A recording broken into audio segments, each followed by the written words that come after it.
Selamat datang dalam sesi bacaan buku harian Santa Faustina. Para opa, oma, bapak, ibu, dan sahabat-sahabat sekalian, mari kita baca dan dengarkan bersama-sama. Buku harian Santa Faustina nomor 356 sampai 360. O Hosti Kudus, di dalammu terkandung wasiat kerahiman Allah bagi kami, dan teristimewa bagi orang-orang berdosa yang malang. O Hosti Kudus, di dalammu terkandung tubuh dan darah Tuhan Yesus, sebagai bukti dari kerahimannya yang tak terbatas bagi kami, dan teristimewa bagi orang-orang berdosa yang malang. O Hosti Kudus, di dalammu terkandung kehidupan kekal dan kerahiman yang tak terbatas, yang dibagikan secara melimpah kepada kami, dan teristimewa kepada orang-orang berdosa yang malang. O Hosti Kudus, di dalammu terkandung kerahiman Bapa, Putra, dan Roh Kudus kepada kami, dan teristimewa kepada orang-orang berdosa yang malang.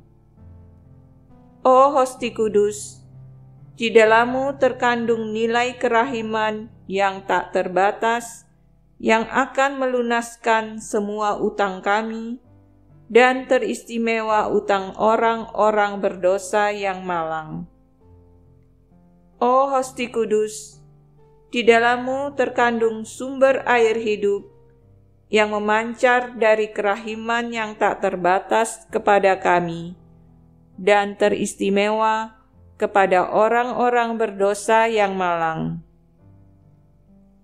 O Hosti Kudus, di dalammu terkandung api kasih yang paling murni, yang memancar dari rahim Bapa yang kekal, seperti dari lubuk kerahiman yang tak terduga dalamnya kepada kami, dan teristimewa kepada orang-orang berdosa yang malang.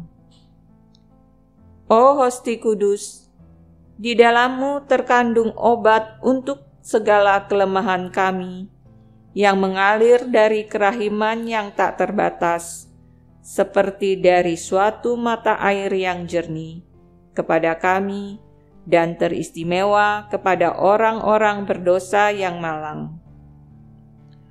O Hosti Kudus, di dalammu terkandung kesatuan antara Allah dan kami, lewat kerahimannya yang tak terbatas bagi kami, dan teristimewa bagi orang-orang berdosa yang malang. O Hosti Kudus, di dalammu terkandung semua perasaan hati Yesus yang amat manis terhadap kami, dan teristimewa terhadap orang-orang berdosa yang malang. O Hosti Kudus, satu-satunya harapan kami dalam segala penderitaan dan kesengsaraan hidup. O Hosti Kudus, satu-satunya harapan kami di tengah kegelapan dan badai di dalam dan di luar diri kami. O Hosti Kudus, satu-satunya harapan kami di sepanjang hayat dan di saat kami menghadapi ajal. O Hosti Kudus, satu-satunya harapan kami di tengah kegagalan dan terpaan keputusasaan. O Hosti Kudus, satu-satunya harapan kami di tengah kebohongan dan pengkhianatan. O Hosti Kudus, satu-satunya harapan kami di tengah kegelapan dan kekafiran yang melanda bumi. O Hosti Kudus, satu-satunya harapan kami di tengah kerinduan dan rasa sakit ketika tak seorang pun akan memahami kami. Oh Hosti Kudus, satu-satunya harapan kami dalam kerja keras dan monoton kehidupan sehari-hari yang rutin. Oh Hosti Kudus, satu-satunya harapan kami di tengah puing-puing pengharapan dan usaha-usaha kami. Oh Hosti Kudus, satu-satunya harapan kami di tengah serangan musuh dan gempuran neraka. Oh Hosti Kudus, aku mengandalkan Engkau apabila beban melampaui kekuatanku dan aku merasa usaha-usahaku sia-sia. Oh Hosti Kudus, aku mengandalkan Engkau apabila badai menggoncang hatiku dan rohku yang ketakutan cenderung menjadi putus asa. Oh Hosti Kudus, aku mengandalkan Engkau apabila hatiku gemetar dan keringat ajal membasahi keningku. Oh Hosti Kudus, aku mengandalkan Engkau apabila segala sesuatu bersekongkol melawan aku dan keputusasaan yang gawat menyusup ke dalam jiwaku. Oh Hosti Kudus, aku mengandalkan Engkau apabila mataku mulai padam terhadap semua barang fana dan untuk pertama kalinya rohku mulai akan menatap dunia-dunia yang tidak dikenal. Oh Hosti Kudus, aku mengandalkan Engkau apabila tugas-tugasku melampaui kekuatanku dan penderitaan menjadi jatah harianku. Oh Hosti Kudus, aku mengandalkan Engkau apabila pengalaman keutamaan tampak sulit bagiku dan kemanusiaanku semakin memberontak. Oh Hosti Kudus, aku mengandalkan Engkau apabila pukulan-pukulan para musuh ditujukan terhadapku. Oh Hosti Kudus, aku mengandalkan Engkau apabila kerja keras dan usaha-usahaku akan disalah tafsirkan oleh sesama. Oh Hosti Kudus, aku mengandalkan Engkau apabila keputusan-keputusan penghakiman-Mu akan menimpa aku. Pada saat itulah aku berserah kepada samudera kerahiman-Mu. Tritunggal yang Maha Kudus, aku mengandalkan kerahiman-Mu yang tak terbatas.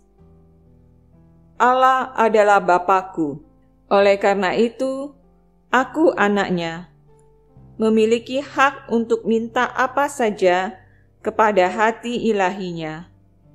Dan semakin pekat kegelapanku, akan semakin penuhlah harapanku. Aku tidak memahami bagaimana mungkin orang tidak mengandalkan Dia yang dapat mengerjakan segala sesuatu. Bersama Dia, segala sesuatu mungkin. Tanpa Dia, segala sesuatu mustahil. Ia Tuhan. Ia tidak akan membiarkan orang yang menaruh seluruh harapan padanya dikecewakan. 10 Januari 1935, Kamis. Pada petang hari, dalam kebaktian kepada Sakramen Maha Kudus, pikiran-pikiran ini mulai menggangguku. Tidak mungkinkah semua yang aku katakan mengenai kerahiman agung Allah itu hanyalah suatu kebohongan atau suatu hayalan? Ketika aku ingin merenungkan hal ini barang sejenak, tiba-tiba aku mendengar suara batin yang keras dan jelas berkata, segala sesuatu yang engkau katakan mengenai kebaikanku adalah benar. Bahasa tidak memiliki ungkapan yang memadai untuk memuji kebaikanku. Kata-kata ini begitu penuh dengan kekuatan dan begitu jelas, sehingga aku rela menyerahkan hidupku untuk menyatakan bahwa kata-kata itu berasal dari Allah. Aku dapat menyatakan kata-kata itu dengan ketenangan hati yang mendalam. Ketenangan hati itu menyertai aku ketika aku menyampaikan kata-kata itu dan kemudian masih tetap menyertaiku. Damai itu memberiku kekuatan dan kemampuan yang sedemikian besar sehingga segala kesulitan, sengsara, penderitaan, dan kematian sendiri seolah-olah bukan apa-apa. Terang ini memberikan kepadaku sekilas kebenaran bahwa semua usahaku untuk membuat jiwa-jiwa mengenal kerahiman Tuhan sangat berkenan di hati Allah. Dan dari sini muncul sukacita yang sedemikian besar dalam jiwaku, sehingga aku tidak tahu apakah di surga sana ada sukacita yang lebih besar. Oh, kalau saja jiwa-jiwa mau mendengarkan, sekurang-kurangnya sedikit, suara hati nurani dan bisikan, yakni bisikan-bisikan Roh Kudus. Aku katakan sekurang-kurangnya sedikit. Sebab sekali kita membuka diri terhadap pengaruh Roh Kudus, Ia sendiri akan menggenapi apa yang kurang dalam diri kita. Tahun Baru 1935. Yesus suka campur tangan dalam hal-hal yang paling kecil di dalam hidup kita. Dan Ia sering menggenapi keinginan-keinginanku yang tersembunyi, yang kadang-kadang sengaja aku sembunyikan dari Dia. Meskipun aku tahu bahwa tidak ada sesuatu pun yang dapat disembunyikan dari Dia. Pada hari Tahun Baru, ada suatu kebiasaan di antara kami untuk menentukan dengan undian pelindung khusus bagi kami masing-masing untuk sepanjang tahun. Pada pagi hari, sementara meditasi, muncul di dalam diriku suatu keinginan tersembunyi agar Yesus yang hadir dalam Ekaristi menjadi pelindung istimewaku sepanjang tahun ini, sama seperti tahun yang lalu. Tetapi, sembari menyembunyikan keinginan ini dari kekasihku, aku berbicara dengan Dia mengenai segala sesuatu, kecuali mengenai keinginan yang satu itu. Ketika kami sampai di ruang makan untuk sarapan, kami membuat tanda salib dan mulai mengundi pelindung kami. Ketika aku mendekati gambar-gambar suci, di mana nama para pelindung tertulis, tanpa ragu, aku mengambil satu. Tetapi aku tidak langsung membaca nama yang tertulis di sana, karena aku ingin bermati raga selama beberapa menit. Tiba-tiba aku mendengar suatu suara di dalam jiwaku. Akulah pelindungmu. Bacalah. Aku langsung menatap tulisan pada kartu itu dan membacanya. Pelindung untuk tahun 1935. Ekaristi yang Maha Kudus. Hatiku melonjak kegirangan. Dan dengan diam-diam, aku menyingkir dari tengah para suster dan pergi melakukan kunjungan singkat kepada Sakramen Maha Kudus. Di sana aku menumpahkan isi hatiku. Tetapi Yesus dengan lembut menasihati aku, supaya pada saat itu aku berada bersama para suster. Demi ketaatan kepada peraturan, seketika itu juga aku pergi. Demikian telah kita baca dan dengarkan bersama-sama buku harian Santa Faustina hari ini. Kita akan lanjutkan bersama-sama besok di waktu yang sama. Berkah dalam.